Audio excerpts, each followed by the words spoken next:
Hello, everybody. Welcome to TSC Talks. Jill here, and I'm really excited to have Janna Champagne on the podcast to talk about cannabis and spirituality. I know I did not cut all my hair off. That's my green screen being weird, so you're gonna have to live with me. So Janna and I, we were just chatting before I started recording, and she's been on the podcast, I think like 3 or 4 times at least, over the last, like every year periodically. So we were saying that it's a tradition. To do it around this time of year, we have a chat, and I'm really excited to have her on to talk, as a friend and as a fellow colleague about cannabis and spirituality, because I believe that she's had I know she has profound experience, as well as similar, well, not similar, but different than mine. So anyways, I'm just going to tell you a little bit about how awesome she is. And I'm going to read from her bio because I don't have it memorized, but I don't either. Okay. But yeah, I got to lay this out. This is incredible. So Nurse Janna's introduction to the cannabis industry began as a cannabis patient who happens to be a nurse. She suffered debilitating immune health collapse in 2012, and she credits cannabis for helping reduce her reliance on harmful pharmaceuticals, and supported her ability to regain her health, including reversal of autoimmune disease against all odds. Janna is known for her success in treating her daughter's autism with cannabis, which was featured in a cover story in a national cannabis industry magazine in 2017. And all this will be in the show notes. So Nurse Janna's focus is on holistic treatment, natural alternatives to pharmaceuticals, including CBD and cannabis therapy. Her work as a cannabis industry specialty nurse since 2015 included educating thousands of patients, helping them optimize their cannabis therapy outcomes through individualized and a well-informed approach. Janna has since applied her extensive clinical knowledge to educate medical professionals about cannabis and help producers create therapeutic quality and targeted cannabis products with the goal of improving cannabis patient success rates. Janna is also the founder of Autism Safe Haven, 501c3 nonprofit dedicated to improving cannabis inclusive autism care resources. So needed. Janna's specialties include inflammatory chronic pain syndromes, autoimmune, neurological, gastrointestinal, and mental health conditions. And Janna has found that success with cannabis often led to reduced reliance on pharmaceuticals. Meanwhile, improving quality of life and function. Yay. Just a little more. Amazing. Nurse Janna is a founding member of the Cannabis Nurses Network, serving on CNN's Speakers Bureau and as leadership. She was awarded the Leader of Nursing and Outstanding Author for Cannabis Nurses Media in 2019 and awarded Cannabis Nurses Network 2020 Educator of the Year. Janna offers accredited cannabis nurse education programs and also serves as a cannabis college professor, teaching graduate student medical practitioners through John Patrick University's Masters of Integrative Medicine degree program. Helping producers create optimal cannabis products resulted in one of CBD product lines winning top 10 CBD of 2020 designation. Mm-hmm. Wow. Using Janna's formula recipes, Verdania Fields, Janna also serves as medical advisor and patient advocate of United Patients Group, dedicated to educating consumers with reliable cannabis information. Nurse Janna is a member of the Oregon Cannabis Clinicians Group and volunteers on the Patient Care Subcommittee of Oregon Cannabis Commission and the Ryan's Law Oregon Advocacy Team. Holy mackerel, Janna. It's been a journey. Wow. That's and all of incredible. That from following cannabis patient needs in this industry. So you can see how profound they really are. Absolutely. It's taken me a lot of different places. So it's pretty cool. Yeah. And that's it sounds like a lot of it just since 2012. Well, yeah, definitely. Yeah. That was a big turning point in my life. In 2012, prior to my health collapse is how I term it, just keep it broad. And, sure. If you're interested in more depth on some of the details behind all of this, I urge you to look at the first 2 interviews I did with Jill, because I think we went pretty in depth. We did go pretty in depth. Yep. Yeah. So yeah, I mean, it's all out there. Yeah. But So yeah, that's when I went from being a mainstream hospital nurse working in critical care and a full-time graduate student working towards my master's degree in nursing with aspirations of becoming a nurse practitioner. And when I got sick, my life just kind of fell apart, and all of those pieces ended up on the floor. And you know, what you're seeing now is the result of this process of picking those up and rebuilding. And I write a lot about how, you know, when you're so sick and you're disabled and you're non-functional, you lose a lot of what you've hung on to for meaning in your life, and what feeds your ego. And not that the ego ever dies. I mean, we're human, we have egos. Yep. But I joke that my ego died at 6 feet under, and now the work is trying to keep it there. I hear that. But you know, it really took me to some wonderful places, and I just feel so blessed because it's brought me to doing this work that I love and I'm passionate about. And I really do feel I'm answering a higher calling with what I'm doing today. So Absolutely. I just feel like, chills when you're giving just that little glimpse. Yeah. So I guess what I want you to do now that you've started there is to just go back and tell me a little bit about, you know, how did you get into nursing, a little bit about your early years, and kind of just talk through your life. Sure. Okay. Yeah, definitely. And I'm very transparent, very open book. I feel like our stories are so powerful. You know, if we can provide encouragement to other people that are suffering, you know, through some similar circumstances. So, you know, my childhood was very challenging. I was born into a family that honestly, I believe we have soul contracts, and they were the example of what I should not do as a parent and with my life. A lot of codependent driven tendencies and patterns, and you know, a lot of dysfunction, a lot of religiosity that I never quite bought into, and all of the guilt about that. I joke and say I have religious PTSD. So spirituality was something that you know, I started exploring once I became an adult and you know, had my own independent space. And at age, I believe I was 21 or 22, I had been receiving Reiki practitioner treatments from a coworker of mine at the office where I worked. And she suggested I should become a Reiki practitioner. And so she was a master, and she taught me Reiki. And that was my first real experience with, wow, there's more to life than what we see in our outer shell. And there's this depth, and there's this unforeseen piece. And that to me just really resonated. And I went on to become a Reiki practitioner and a massage therapist. So I've always sort of dabbled in these therapeutic areas. But alternative. Really absolutely. Outside the mainstream. For sure. So that was sort of my first launch pad into spirituality, I would say. Okay.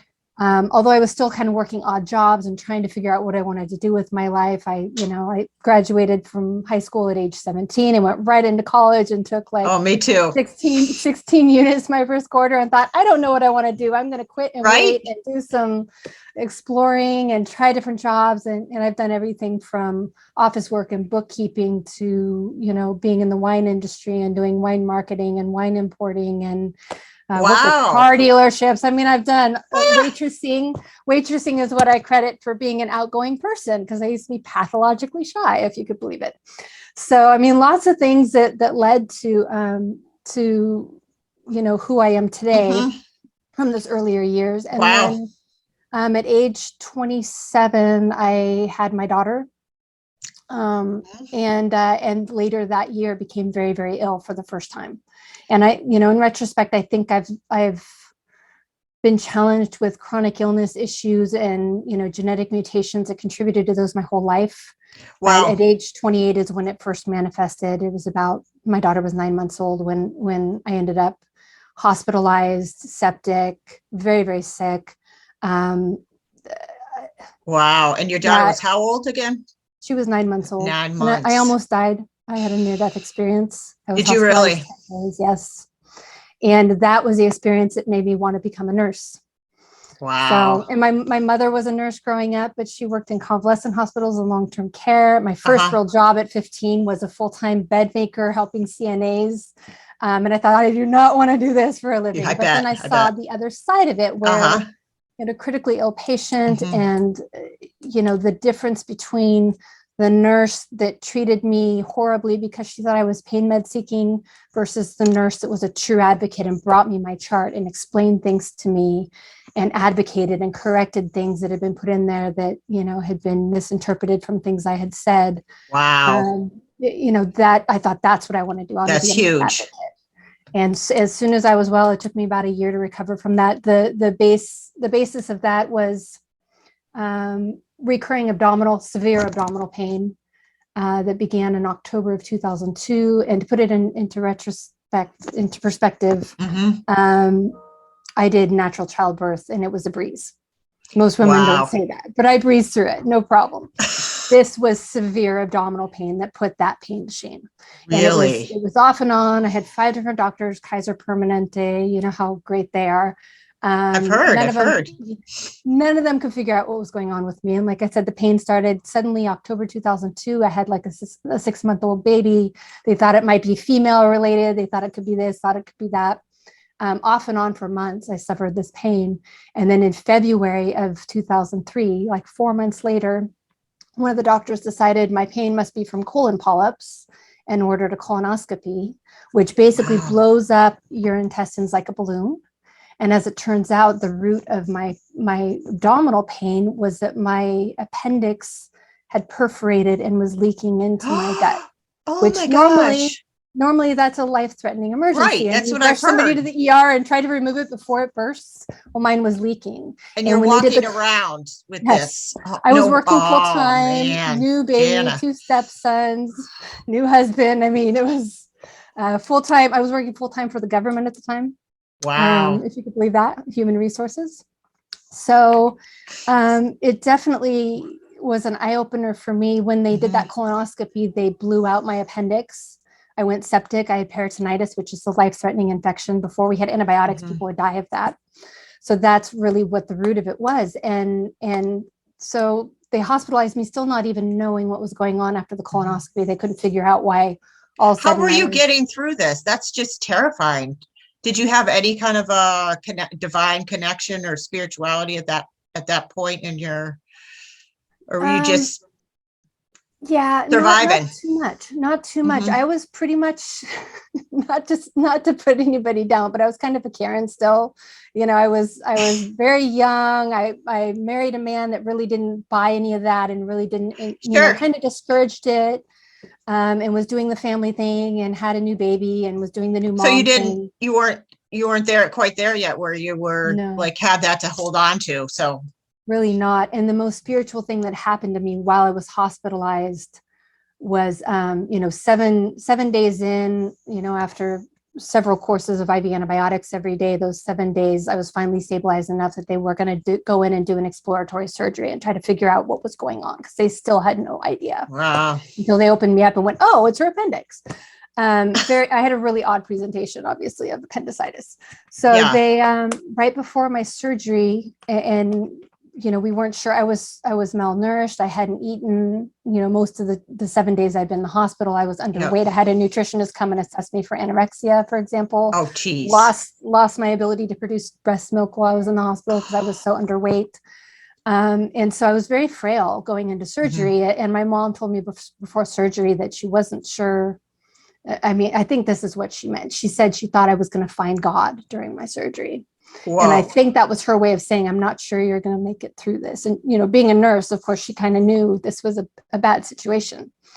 And during my surgery, I don't remember seeing white lights or anything like that.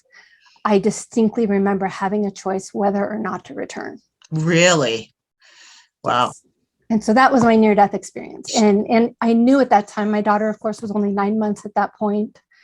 And she hadn't been diagnosed autism. I had no idea she had special needs of any kind, totally typical. But I knew she needed me. And I chose to come back, and I was told that my life was going to be extraordinarily painful. And that was my choice. And that I could go if I was ready, or I could come back. So that was my first real big, wow, okay. Lost my fear of death completely, gone. That'll do it. Wow. And that was the pivot. As soon as I was well, it took me about a year to recover. I went to nursing school and became a nurse. So. Wow. Yep. Awesome. I'm so glad you're here on the planet. doing the work. Yeah. In fact, that my essay for entry to nursing school was on that topic of my near-death experience. So yeah, that's what got me pretty in. Powerful. So pretty cool stuff. Yeah, really cool. So you have this little daughter, and then you come out and you decide to go to nursing school and keep going from there. So yeah, went through nursing school. My daughter, my first semester in nursing school or pre-nursing, college courses to become a nurse, she was diagnosed with autism in October of 2004. And so, of course, a lot of my nursing school papers were on the topic of autism because I was researching it anyway. So I could write on stuff that I was passionate about and learning about. So that definitely started sprinkling everything that I was learning and everything that I was motivated to learn. I graduated nursing school in 2009. As early as 2008, I started, educating myself about epigenetics and nutrigenomics and genetic mutations and how those can contribute to the imbalances that cause illness and things like autism. So definitely had started down that pathway. I graduated with a bachelor's degree in 2009, kept going the mainstream route, was working in hospital post-surg units, ortho and neurology, which is one of the more challenging floors of the hospital. I have to say. Yeah. Went on to do critical care cardiac, where I was working in the cardiac cath lab and pulling arterial lines and doing pretty high level, conscious sedation and, sedating patients for biopsies and for cardioversions and things of that nature. So very high level nursing. And that was when I got sick, is when I was working in that unit. And 5 credits shy of my master's degree in nursing, I ended up quitting school because I was so sick I could no longer find my words. I couldn't write a paper. I'm sure my IQ dropped quite a bit. Wow. So it was really, there were months I was bedbound. I was non-functional. At one point, my doctor cold turkeyed me off a bunch of my medications to run some lab work for 6 weeks. I was actually suicidal during that time because I was bedbound. I just felt like I had no purpose. I wasn't doing anything. Why am I even here? So that's the first and only time of my life I've ever, felt that way. And of course, my daughter was my reason why I didn't follow through on that. But yeah, it definitely was a journey. And then about 1.5 years into my illness, after 18 months on antibiotics, I was diagnosed immune deficiency. I was diagnosed lupus autoimmune. I had pancreatitis. I was 20 pounds underweight, 20 pounds less than I am right now. Very, very sick. Liver was inflamed, spleen was inflamed, kidneys were in a failure state, severe brain fog. I was starting to have shortness of breath, failure of my respiratory system that nobody understood. And I started on cannabis just for pain relief because I also had a lot of joint pain and involvement with the lupus diagnosis. Had you used cannabis before, or? Recreationally as a kid. I mean, I grew up in Northern California, just south of Humboldt. It was pretty, and actually that's the only recreational drug I ever really dabbled with, it kind of replaced alcohol for me, which was a really good call. That's pretty good because I went the other way. Like my family was, really like pot was, but alcohol, that was quite all right. Well, yeah, and I have a long-standing history genetically of alcoholism. It's rampant. And you knew that? On my paternal line. I wasn't super aware at that point of it, but and I have Native American blood as well. I just knew that I had a really stoic tolerance for alcohol. I could drink every guy I knew under the table. And I'm not that big. So it was like, there's something here. Like I could really drink like a fish. I could too. Around age 22, I kind of flipped over and thought, okay, well, on the weekends, instead of socially drinking, I'm going to socially smoke pot, and no hangover. Yay, awesome! Right. That's the next day. Yep. So that was your early experience. And my father was a preacher turned prison guard. Not a lot of wiggle room in his paradigm about cannabis. And so it was really something, a lot of guilt about even thinking about it. Once I had a baby, it was just like, once I was pregnant, not even going to consider it. And so I hadn't done it for a really long time when I got sick, and, really knew I didn't want to do the opioid pain med pathway. You see it killing patients and they're just miserable in between. You'd seen that, so you knew. Yeah, you knew better. Yeah. I was very motivated not to start opioid therapy. So that's why I thought, okay, I have a friend who's a grower. My husband made me some oil from trim he donated, and it happened to be from White Widow, which is excellent for pain.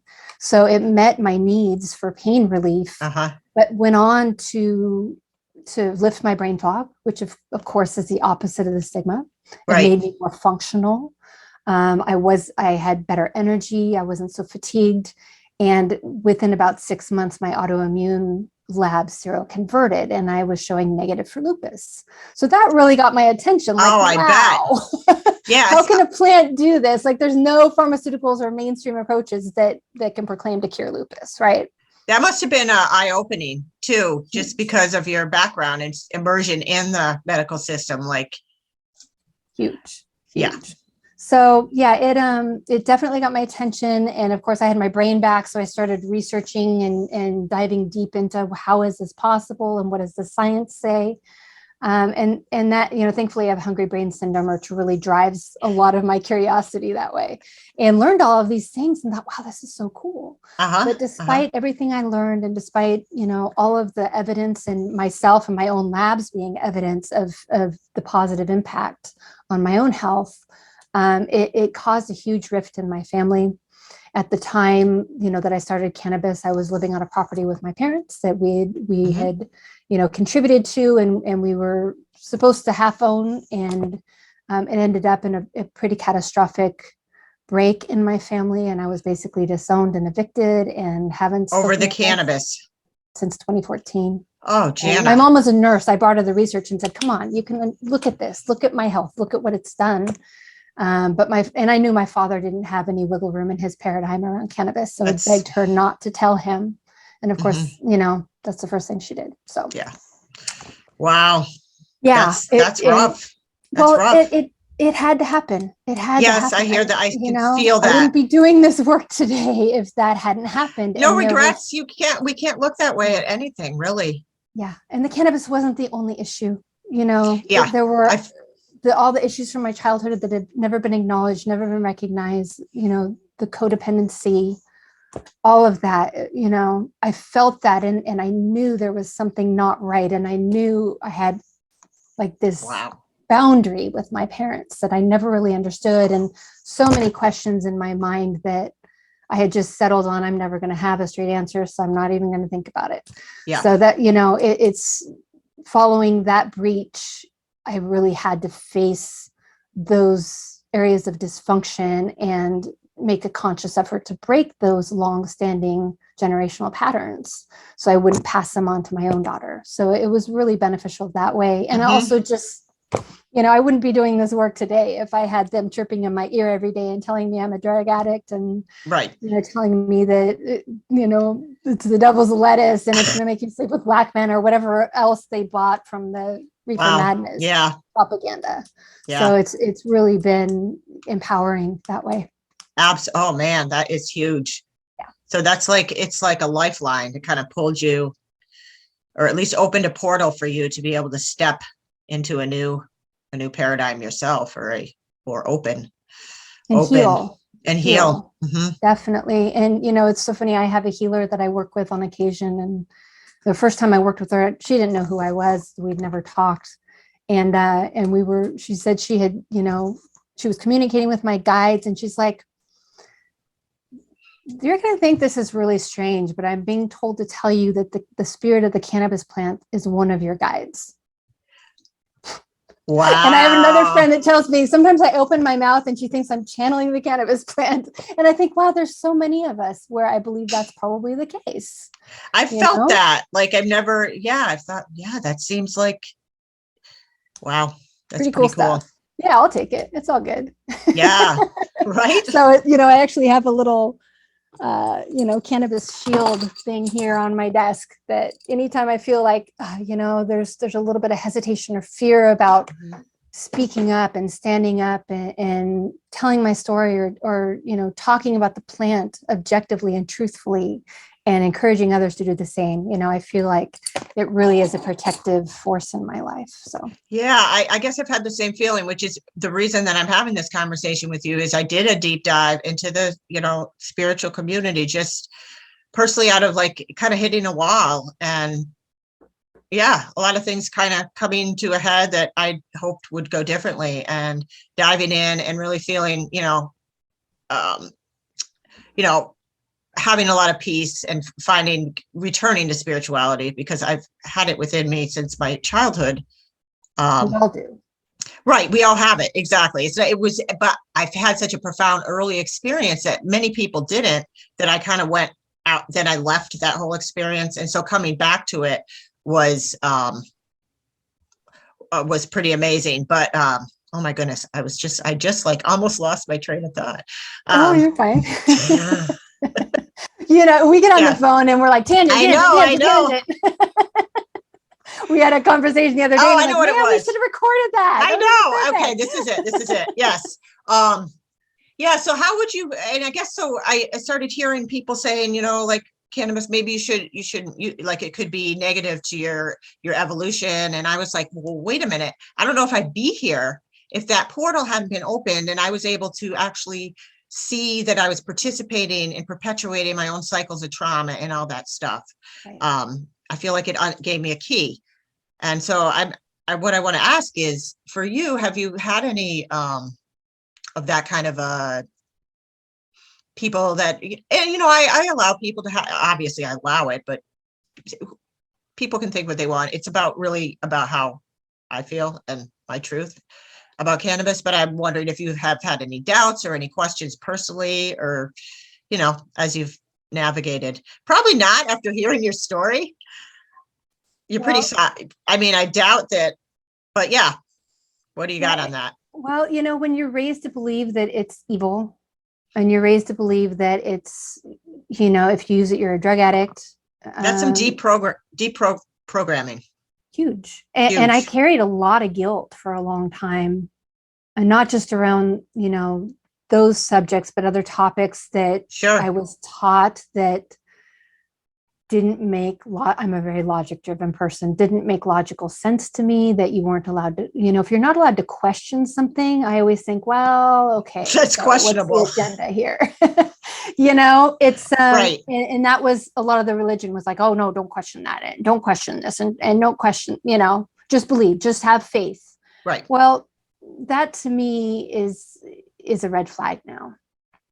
And Absolutely. It became a red flag through those experiences. And there was a lot of guilt about not being able to buy into the religious beliefs that I was told, would literally save my soul. Oh, me too. Or send me to hell. Right. Yeah. And I had a really particularly traumatic experience in high school. In junior high, I sort of started to rebel, and I was hanging around with people that were sort of rebellious and got in trouble. And my parents' response was to send me to an ultra conservative Christian high school for a year. Oh boy. And it was, I don't even know, I don't even recall what they called themselves. I mean, as far as Lutheran or whatever label they used, but it was one of these really extreme, almost cult. Yep. Like fundamental, like conservative Christianity. Extreme, and literally like you were looked down upon if you hadn't received the gift of speaking in tongues. Oh, okay. And I remember my first day at school, we went to chapel to start the day, and the other kids were speaking in tongues and undulating and and I'm just thinking, oh my God, what did I get into here? No, this is not. Poor thing. Wow. So, I mean, those are the types of PTSD stories that I have around that. And that really discouraged me really turned me off to any spirituality for many years. I bet. And now I'm just so thankful for it. And cannabis has been a big piece of the healing that has helped me to find that and find the tools that really helped strengthen, those, I guess I almost call it skills. I mean, tools that I found and began using. Things like meditation. Transcendental meditation has been life-altering for me. Okay. And meditation to this day is my only addiction. And the tool that I use, I'm still primary caregiver for my 19-year-old daughter with autism, and we still have behaviors, sometimes severe on occasion. And, Mhm. we've suffered so much trauma this last decade, especially since her puberty crisis. And, With you that. meditation is how I reset my day. If we wake up and she's had a hard day and first thing dealing with stuff, I'll find a quiet corner once it's settled and meditate and just kind of reset. Yeah, I hope all special needs moms out there, and I hate to use that umbrella label, but I see just so much need for being able to step out of that stream of like constant stress, no matter what it is. If it's meditation, for me, it's exercise, which is really my running is my meditation, even though I do meditation. But I mean, even before I knew that that's how I was using it that way, like almost subconsciously. That's how I process. It's how I got. So absolutely, we have to have that. I don't know if I don't know. So yeah, so that's great to hear that. Yeah. And now I practice walking meditation. So just trying to make everything meditative. Yes. Right. It's not easy. Not easy. Oh my gosh. Like to be present in the way that it's like being on drugs. Moment. This is the moment. And it's about managing your thoughts. And actually just posted about that the other day, about how the thoughts are really the root of all suffering. Yes. And really learning to step outside of your thoughts and try to be more an objective viewer of the situation, helping to deliberately shift your paradigms or your beliefs around things that are happening. I always come back to that. I am supported always. And I've had some really miraculous manifestations occur in my life at times when I was on my last leg, I was on my last nerve, and there were no answers showing up. And that process of surrender, and then all of a sudden, bam, there's your answer, literally within minutes of that surrender. It's like the hands up. Yeah, it's like once you surrender. So realizing that, in order to stay in this flow of your life, which, really drives everything I do, it's inspired action. It's trying to stay in a state of surrender. It's accepting what's happening, not trying to resist it or fight it, realizing, retrospectively, even the hardest moments had silver linings and they had meaning and purpose and have brought me to doing what I'm supposed to be doing, which is what I feel like I'm answering a higher calling today, like I said. So it's, it's that, and it's so hard now to get a stress response from me for that reason, which I think has really benefited my health dramatically, because I believe stress was a lot of the contributions to my health issues as well. So, wow, it's just beautiful. Thank you for so openly sharing. This has been awesome. I'm not done yet. No, shoot away. I'm open book.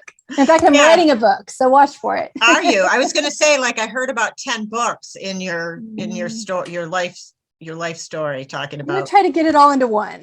You're going to get it into one. I've got the title. You do. Anatomy of a Cannabis Nurse. So I've got the website and everything. Oh, wow. I love that.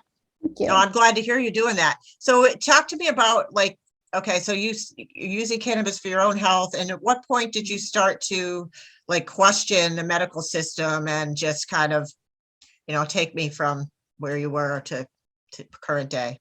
Sure. And really, I started questioning the medical system with my daughter when, she was diagnosed autism. The pediatricians were clueless. I had so many doctors look me right in the face and say, there's nothing to do here. Just, we can try different meds to help her be more comfortable or whatever, but there's nothing here that we can do to fix your child. And not that I was looking for a fix. I mean, I'm a full believer in neurodiversity, and I do get a lot of people that are judgmental because I treat my daughter biomedically for autism. But in my experience, kids with autism often have underlying medical imbalances in their gut, in their brain, in their immune system. And otherwise, they're often suffering, moderate to severe pain that goes unrecognized and untreated. Now, is that compassionate? Probably not. No. So, I mean, my goal is not to change my daughter or to change who she is. My goal is to help her live her best life, to hopefully give her the best possibility of reaching her full potential and to have the best quality of life possible. Wow. And suffering should never be a thing that we just blow off and say, accept I it know. as a parent. Yeah. And oftentimes that's what we're told. That's what So we're asked to do, to Mhm. really, to just, it's excruciating. Yeah. So that's really when I began. And, I also had this background of Reiki practitioner and the energy healing. Right. And, so I had some of that inclination already, but really none of the pharmaceuticals or mainstream approaches to autism appealed to me at all. So we went the biomedical route. We went, how do we help correct her imbalances in her gut, in her neurological system, in her immune system? That's when I started looking into epigenetics and nutrigenomics and how different genetic mutations can contribute to those imbalances that we find in autism. And then we didn't really start cannabis with her until 2014 or so. She suffered a major puberty crisis. I was still in the process of recovering myself from my health issues. Yep. And she began exhibiting extreme level behaviors. So a puberty Self-injury. crisis. Yeah. I just, Yes. for those that aren't sure what that is. Oh, sure. So it's puberty crisis is, when children with autism come of age and they begin their puberty cycle and their hormones begin, showing more of the adult tendencies, about 50% of them on average end up suffering what we call a puberty crisis. And it's a extreme elevation of behaviors. In my daughter's case, she began being self-injurious. She would literally punch herself in the head. My daughter did that. Aggressing on all of her caregivers, anybody of authority, myself included. I can't tell you how many times my husband had to peel my daughter off of me when I was sick and weak. And I think part of it is that she realized I was in a weakened state and she could challenge me, honestly. But yeah, and then she destroyed my house. We had holes in every wall, holes through every door, broken windows, broken lights. So very, very extreme. And there were actually 3 months in 2015, even with the cannabis, because we had just started off and I didn't have the level of knowledge I have now to go, oh, these are the right products. But there's a huge learning curve. Yeah, we did find that treating her with pain formulations helped her behaviors a lot. So I still believe to this day that a lot of her behaviors were communication, that she was in pain, and she was very limited verbal. She was nonverbal till age 10, very limited at this point. But in 2015, there were 3 months when she was living in a separate home from me, and I was living here with her part-time and had a caregiver with her here part-time. Her dad was here part-time with her. So we just narrowly escaped full out of home placement with her. And cannabis, I credit cannabis for making this situation manageable and sparing us all that additional trauma. So that's another of my passion makers about, cannabis and its potential. Absolutely. Absolutely. Yeah.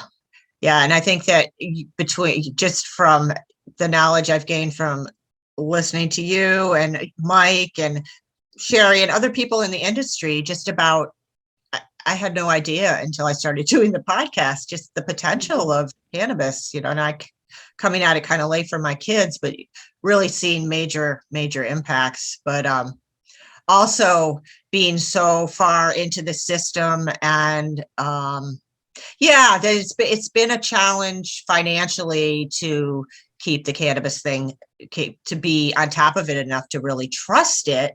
Not that I don't trust it, but to not, there's this balance of risk. Like I think I see a lot of parents that to take that step into embracing cannabis, it's almost like you feel like you're abandoning the people that have saved your kids' lives.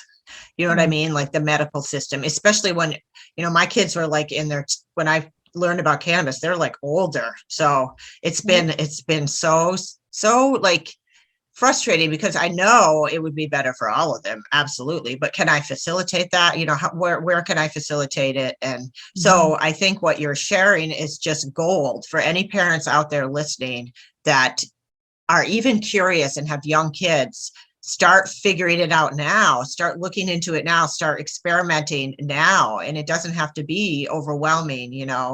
I say, learn from my lived experience that I think that it's just, I saw such huge differences. They gave me such hope and showed me such presumption of, such competence.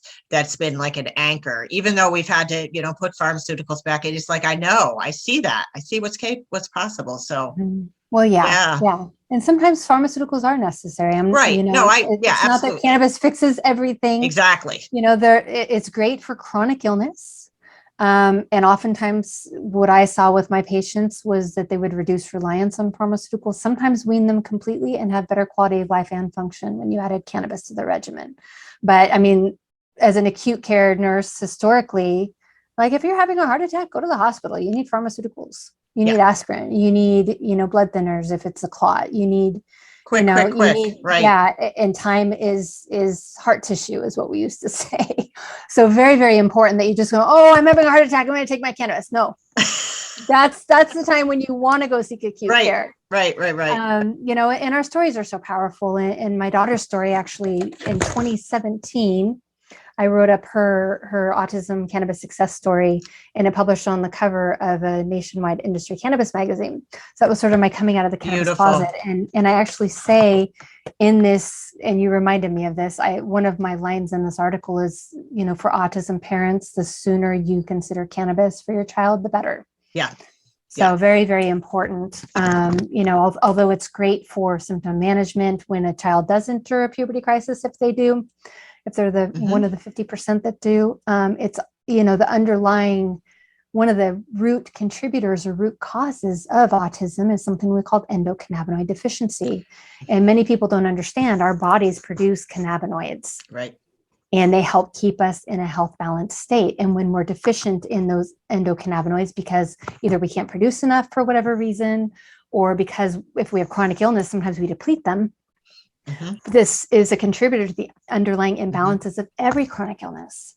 And so autism is definitely on that list. Autism is endocannabinoid deficiency. And if you can supplement from the plant, not only is it great for managing symptoms, especially with correctly targeted, good quality products, it can actually start targeting that contributor to the imbalances that cause autism. It's pretty amazing. So it can be really high impact. Yeah. And it's this plant that we have to our benefit as an ally. That's just incredible. It really is. Yeah. It's just an amazing, I call it the most healing herb on the planet. And it's really, a gift from our highest good. It's evolved with us for 5,000 years. Right. There's a lot of history there. We used it as our mainstream medicine until 1937, when for-profit corporations decided it was too big of a competitor for not only pharmaceuticals, but paper and oil and gas and textiles and eco-fuel. I mean, everything. We used it as a staple in our society, and they took it away from us. Right. I know. So it really should be a basic human right to have access to this plant that promotes optimal health in humans. Yep. And there's even stories that Jesus used cannabis in his anointing oils that he used to heal populations and perform his miracles. And so I joke and say, what would Jesus do? He would heal the masses with cannabis. It's what he did. Right. Period. Right. So, I mean, that's a big stigma breaker for some people. Bring some comedy to it. That's good. Yeah.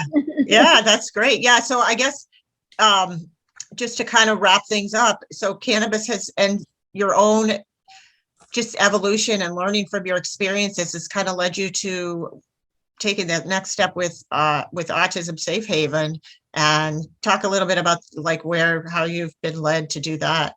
Sure. Yeah, like I said, my career in the cannabis industry has been very much guided by following cannabis patient needs. I'm a cannabis patient myself, so that's really my passion. And so I started off as a patient and then went to growing for myself and my daughter. It was more affordable that way for us. Right. And that's a shame that it's still not covered by insurance, and there are affordability issues for some people yet. Right. But went from that to educating patients, to educating medical professionals, and another big passion is helping to provide cannabis inclusive autism care resources, because they don't exist. So like kids with autism that rely on cannabis for their health management, that go into a care home environment, don't have the same access to cannabis. Sometimes they have no access at all. Sometimes it's the parents are on call, which of course is not respite for the parent. Right. Because a lot of times we're giving it for breakthrough symptoms, above and beyond their normal routine for baseline symptom management. And it And so has to be that's just being given. on call 24/7. Hey, that sounds great. Sometimes they have to take them off the property. So right now, my focus is building for-profit entities like Unity Formulas, which is one of the product lines I've contributed to. Mhm. And they, in exchange for my contributions and helping to oversee their free nurse guidance line and their free practitioner support, to really help. Our goal is to help overcome the barriers to success with CBD and cannabis for consumers. And they are donating 15% of their sales to Autism Safe Haven in return. And That's a couple of weeks beautiful. ago, I received a $10,000 donation. I saw that. So Congratulations. that was really cool. So I'm about to launch another program that's going to be a for-profit or a B Corp or a social enterprise type of structure to also support Autism Safe Haven. So that's really my focus now, is building for-profits to support the nonprofit so we can get Autism Wow. Safe Haven off the ground and get it going. So Right. And Autism Safe Haven is going to be a group home, correct? yes, That homes and retreats. Homes both. and retreats where that are cannabis friendly, or you can implement cannabinoid medicine. Yes. Dignified care and cannabis inclusion. Wow. And thank you, Jill, for being on our board. That's just amazing. Yes, I'm so honored to be on board. It's like, yeah, it's one of the bright spots of, like, when I think about the future, it definitely gives a lot of hope personally, and just to be a part of it. You've Absolutely. just been such a trailblazer, Janna. Thank you. Really, Thank really. you. And thank you for your contributions. Oh, It's so you're important that we have welcome. parents on the board that really get, the needs of our kiddos. And, our plans are to expand even beyond autism to other cannabis patient needs, to provide Awesome. cannabis inclusive care to things like cancer and hospice and, mental health, addiction recovery. We have all kinds of plans. Oh, so yeah, that's we're awesome. just getting it started with yeah. autism, and we'll build from there. So, And, the timing is really good. It seems like, with what's going on, to be offering that type of more what I would see as holistic and integrative type medicine. absolutely. Yeah. It's really, it's sparing the rights of patients autonomy to choose their preferred medicine and have it accessible and still receive the care that they need. Without and ridiculous. Doesn't exist right now. So yeah, it's crazy. Yeah, with Ryan's Law, we just fought and got hospitalized patients the right to use cannabis while they're hospitalized. But this is, restricted to terminal patients, and we're copycatting that law. I'm on the Oregon team that's advocating to get it on year's legislative session on the docket. So, we're looking to hopefully expand upon that and make it all patients in any medical care environment. So that'll really facilitate this in every cannabis legal state is our goal. To be able to use it in the hospital. Yep. That's Ryan's Law allows, it's in California only at this point, but allows terminal hospitalized patients the right to use their cannabis as medicine while they're inpatient. So it's huge. So it is huge. If you wow, lots of really exciting stuff coming ahead for you. Yeah, and Cannabis Nurses Network has been a huge advocate of that law, and they're the reason that I connected with Jim Bartell, and I was one of the nurses consulting on Ryan's case back in the day. So just really thankful for that connection and that I could be part of the change. It feels so good. I bet. Yeah. So if someone wants to find a cannabis nurse, what would your suggestion be? Well, there are a lot of free resources. Of course, we have free resources through one of my businesses, cannabisnurseapproved.com, where we certify and highlight the true medical quality, optimal therapeutic outcomes, are most likely from using specific types of cannabis. And so we have education and a free nurse line there. And then for those that need extra hand-holding, we do have an outsourced referral that we can send patients that need the more formal patients. But that's a great place to start. It's free. And, like I said, our goal is to really help people find the product profiles that really match their needs and find them in products that are really optimal quality. Wow. So, yeah. And then if you want to learn about Autism Safe Haven, it's autismsafehaven.org. If you want to learn more about my story and my journey, it's jannachampagne.com is my media kit website. So lots of potential resources. Yeah. And I will link all this information too when I produce the podcast. And yeah, I'm trying to think of anything else that I didn't ask you. And so I think you've just your life story and the things that have happened and your honesty and vulnerability and sharing it all has been just really a blessing to me. So thank you so much for coming on and just being willing to have this discussion.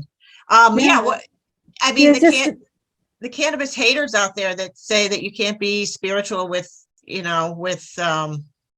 using cannabis, what would you say? Talk to Jesus about it. He used it.